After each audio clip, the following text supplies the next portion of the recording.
नमस्कार, मैं अम्बी वर्मा। उत्तर प्रदेश और उत्तराखंड की आवाज को समाचारों के माध्यम से सशक्त बनाने वाले टुडे 24 न्यूज उत्तर प्रदेश उत्तराखंड में आपका स्वागत है। तो चलिए आगे बढ़ते हैं कुछ खास खबरों की तरफ। नगर में बीते दिनों प्रशिक्षित दाई के द्वारा प्रसव कराते समय बच्चे की जान चली जाने की खबर को टुडे न्यूज चैनल पर खबर चलने के बाद जगह स्वास्थ्य विभाग ने नगर सहित विभिन्न अवैध झोला छाप डॉक्टरों के ठिकानों पर छापेमारी की। जांच टीम में स्वास्थ्य विभाग के जिला नोडल अधिकारी मनोज कुमार सिंह, डिप्टी सीएमओ अखिलेश वाजपेयी, सामुदायिक स्वास्थ्य केंद्र कोठावा के अधीक्षक डॉक्टर विपुल वर्मा ने नगर के अप्रशिक्षित दाई गंगा देवी के घर के साथ ही कई अन्य डॉक्टरों के यहाँ छापेमारी की। इस संबंध में नोडल अधिकारी ने बताया, यह दाई किसी विभाग से संबंधित नहीं है। यह प्रसव का कार्य फर्जी तरीके से करा रही थी और इसके यहाँ कोई मिला नहीं है। घर खुला पड़ा है। यह काफी समय से प्रसव का कार्य कराती। मामला गंभीर है। स्थानीय पुलिस को शीघ्र गिरफ्तारी के आदेश दिए गए हैं।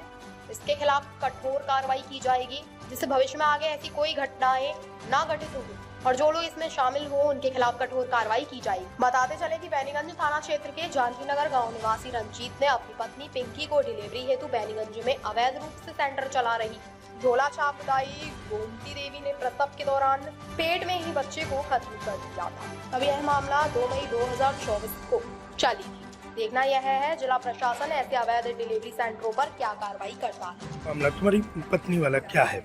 मामला क्या था सर, हम पहले सीएससी पे गए थे, वहाँ से जो है उन्होंने जवाब दे दिया। उसके बाद हम लोटस हॉस्पिटल ले गए तो उन्होंने सर्जरी के लिए बताया और हम सोच रहे थे कि नॉर्मल डिलीवरी हो जाए। तो हमारी इनसे फ़ोन पे बात हुई तो उन्होंने जिम्मेदारी ले ली पूरी, कहने लगे हम नॉर्मल डिलीवरी कर देंगे। वहाँ से हम यहाँ लेके आए थे, तब से दिलासा ही दे रही हैं। हम तो अंदर जाने वाले नहीं हैं, सारी लेडीज़ें अंदर थीं। हम तो जो भी लेडीज़ बाहर आ रही थी उससे पूछ रहे थे तो कह रही थी हो जाएगा, वो बता रही हैं। ऐसे ही दिलासा देती रही। अभी सबसे लास्ट में एकदम जवाब दे रही, कह रही बच्चा भी ख़त्म हो गया, आप कहीं भी ले जाओ, ऑपरेशन करवा के निकलवाओ। पेशेंट आपका कौन है? हमारी वाइफ है। क्या नाम है? इनकी उम्र क्या है? उम्र 22 साल हो। लेके कहाँ गए थे? सबसे पहले सीएससी को था, वहाँ जानकी नगर के रहने वाले हैं। क्या डिलीवरी का मामला था? जी। उसके बाद लोटस हॉस्पिटल गए थे, वहाँ से ये अपनी बोलेरो में लेके आई हैं। तो वहाँ ये लोटस पे आपको मिली क्या? जी, हमारी फ़ोन पे बात हुई थी ना, तो ये वहीं हमें मिली थी जाके अपनी गाड़ी से। वहीं से अपनी गाड़ी में लेके आई पेशेंट को। फिर अपने यहाँ इलाज किया है, लेकिन बस दिलासा देती रही। कोई अच्छी बात, सही बात ही नहीं बताई हमें पहले। किसने इलाज किया है यहाँ? यही गोमती नाम है इनका। कहाँ रहती है? बेनीगंज में रहती हैं।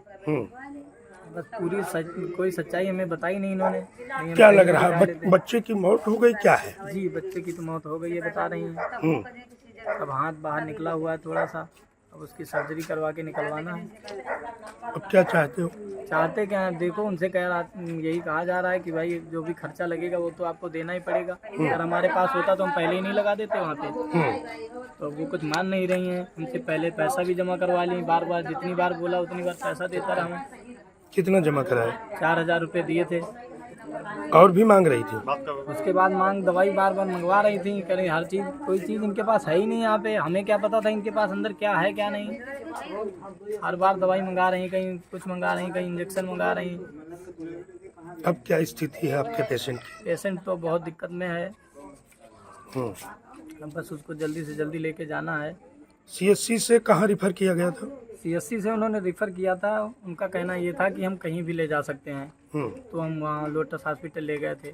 आज सीएससी कितने बजे लेके गए? सीएससी हम पहुँच गए थे 5:30 बजे सुबह। हाँ, यहाँ 10 बजे आ गए थे इनके पास। तो सीएससी से फिर यहाँ किसके माध्यम से पहुँचे? माध्यम से नहीं, इनका हमारे पास नंबर पहले से था, तो उसी नंबर से हमने बात की थी इनसे। इन्होंने पूरी जिम्मेदारी ले ली थी कि हमारी गारंटी है, हम आपको जो है नॉर्मल डिलीवरी करके देंगे, जच्चा बच्चा जो है आपका सब सही होगा। उन्होंने कहा ठीक है। मैंने ये सोचा 2-4 घंटे देख लेंगे, लेकिन उन्होंने कोई सही बात ही नहीं बताई हमें। सारा दिन हो गया, अब लास्ट में बता रही शाम हो गई जब हम कहीं के नहीं रहे। अब क्या चाहते हैं? अब चाहते यही है कि हमें सर्जरी करवानी है, इसका खर्चा तो देना ही पड़ेगा। सीएससी से लेके गए थे, कोई आशा बहू भी थी साथ में? जी हमारी दीदी हैं, हम दीदी के घर पे ही थे, भांजी की शादी में गए थे। क्या नाम है उनका? संगीता नाम है आशा का। पति का नाम उनके? सर्वेश। वो कहाँ की रहने वाली है? माहूपारा की, हमारे सगी दीदी की देवरानी है वो। तो उन्होंने भी सजेस्ट किया होगा यहाँ लाने के लिए? नहीं, उन्होंने कुछ नहीं कहा है। हम अपनी मर्जी से मतलब इनसे बात की थी मैंने, बस इन्होंने बस इतनी जिम्मेदारी ली थी इसलिए हम यहाँ लाए थे। और अगर बीच में बता सकती थी कि ये दिक्कत है तो आप कहीं दिखा लो तो हम दिखा लेते, लेकिन उन्होंने बताया नहीं हमें कुछ, बस दिलासा देती रही झूठा। क्या लगता है बच्चा मर चुका है क्या? बता तो यही रही हैं। अब क्या चाहते हैं? अब यही सर्जरी करवा के बच्चा निकलवाना है, नहीं तो दिक्कत तो बढ़ी रही है और दिक्कत बढ़ जाएगी। जितनी जल्दी हो सके उतनी जल्दी निकलवाना है बच्चा। क्या नाम है आपका? रंजीत कुमार। पिता का नाम? स्वर्गीय श्री मिश्री लाल। गाँव? जानकी नगर नगवा। बेनीगंज में किस तरह की जांच की गई है, क्या मिला है? देखिए, बेनीगंज में एक घटना 30 तारीख को सायं 9 बजे के करीब बेनीगंज कस्बे में एक कोई अप्रशिक्षित दाई है, जिसका कोई भी हमारे विभाग में रजिस्ट्रेशन नहीं है, उनके द्वारा एक जब प्रसव कराया गया, प्रसव के दौरान बच्चे की जीवन को खतरा हुआ, जिसके क्रम में हमारे प्रशासन द्वारा उनके महिला को और उनके परिवार को सामुदायिक स्वास्थ्य केंद्र कोठावा में भर्ती कराया गया और तत्पश्चात उस बच्चे को जिला अस्पताल हरदोई रेफर किया गया, माँ और बच्चा दोनों। उनकी माँ की जान बच गई है, बच्चे की जान नहीं बचा सके हम लोग, जिसका हम लोगों को दुख है। आज उसी क्रम में जांच के लिए उक्त महिला के घर पे मैं फोर्स के आज अभी गया, परंतु वो लोग घर खुला छोड़ के भाग गए हैं। हमने अपने जो संबंधित थानाध्यक्ष को एवं वहाँ के जो भी पुलिसकर्मियों को निर्देशित किया है कि उक्त लोगों को मुख्य चिकित्सा अधिकारी कार्यालय ला करके उनकी जांच कराई जाए। दाई का चिकित्सालय कब से? भविष्य में किसी को भी इस तरह की घटना का सामना ना करना पड़े।